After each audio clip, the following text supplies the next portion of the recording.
So as we look to the 3 laws of performance and rewriting the future of your organization and your life by Steve Zeffron and Dave Logan, I want to start by reading the author's note, because I think it's important to go through that. It's kind of an introduction.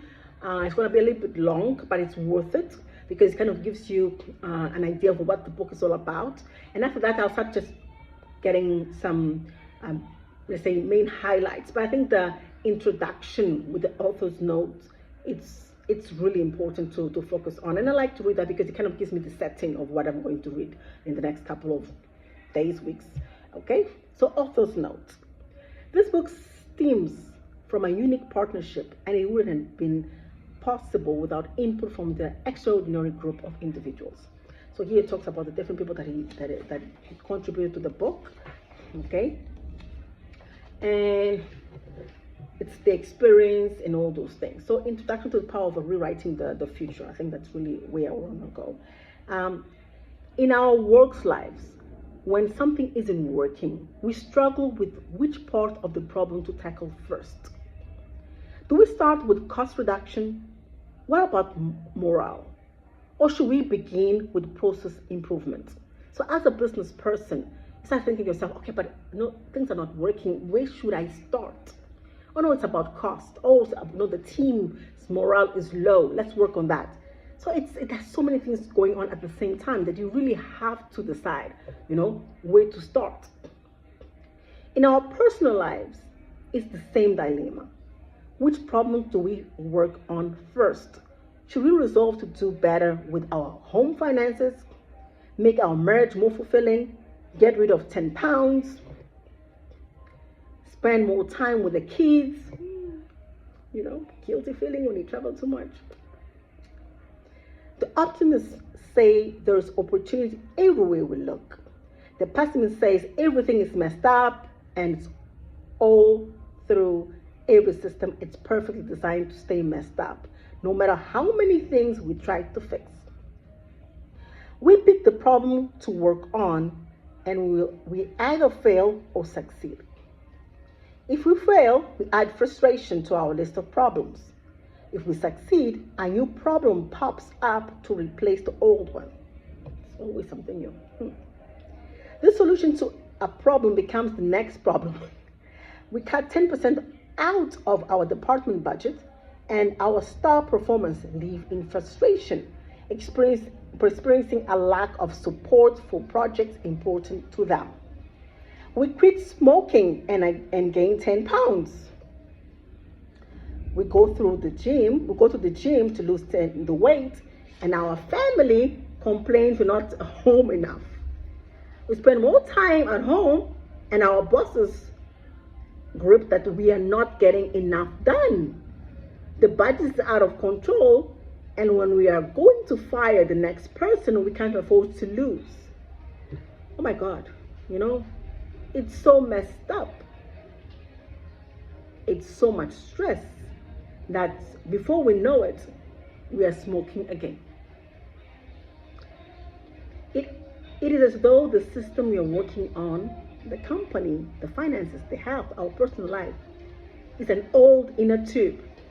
The moment we patch one hole and add pressure, another spots rip open. The people spend their lives perfecting the art of improvement. More, better, different, and faster. Using this approach, many problems seem intractable. As the French proverb says, the more things change, the more they stay the same. Why is that? Imagine a company that is missing its financial targets, selling products people aren't buying. The cubicles are packed with frustrated people who take their malaise home. Dissatisfaction spills out into family homes life, and through the employees' children into the schools and communities. If we try to fix this problem in patching work style, we may never get ahead of the corporate death spiral. Create new products only to find investors have pulled out. Work on financial reporting as the competition releases a new product that pulls out further behind, hours put further behind, sorry. The reason fixing problems often doesn't deliver expected results is that the result is only superficial. What's left untouchable are the underlying dynamics that perpetuate the problem. For every problem, there is a future that's already been written about it. This future includes people's assumptions, hopes, fears, resignation, cynicism, and lessons learned through past experience. Although this future is almost never talked about, it is the context in which people try to create change. If you went through the companies described earlier and got employees talking about the future, they would probably say something like, "It will never work out." We are mired in politics, so when we do bring our product to the market, it's 2 years too late, and that's not going to change. Our leaders will never lead, it's not in them. We will just waste away until we are brought or shut down. Shut down. Although most people have never articulated what they really think will happen to them personally or organizationally, we live like every moment and as if it's destined to come about. Employees are reduced to going through the motions, never fully engaging, never talking on the politics that they believe is holding the company back. And this really made me think of the current situation in most of the countries. You are frustrated, you don't think things will change, you're saying, "Oh, things are not working out, the politics will continue," and if you are in Mozambique like I am, we are going through a lot of things, and people are desperate, people are hopeless,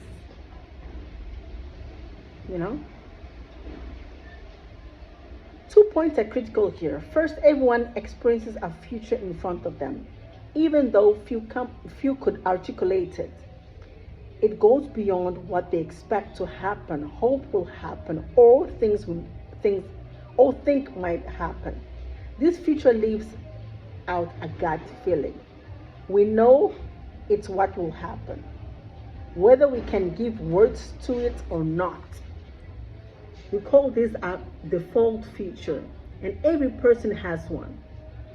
So does every organization. Second, people's relationship with the default feature is complex. If someone described your default feature to you, you might disagree, perhaps even get angry of how different that feature is from what you think will happen. Remember, the default feature lives in an experimental level. It is underneath what we think and hope will happen. Yet you, along with the rest of us, live as if the future is preordained.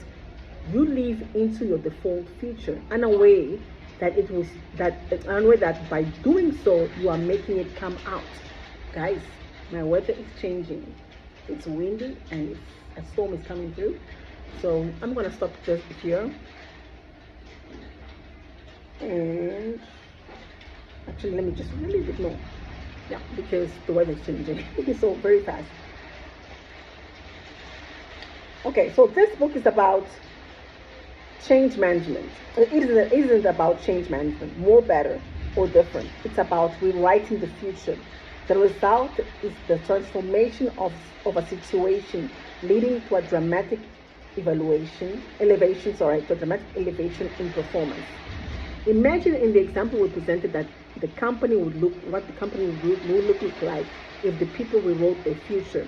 What if it were this? We have turned around the company. We have come from behind and set the standard for the industry. We are people that work together, innovate, and succeed. Notice that we are not talking about motivational speeches or slogans that people repeat. We are talking about rewriting what people would know will happen. I have to go. Oh, Jesus. Wow, something broke outside.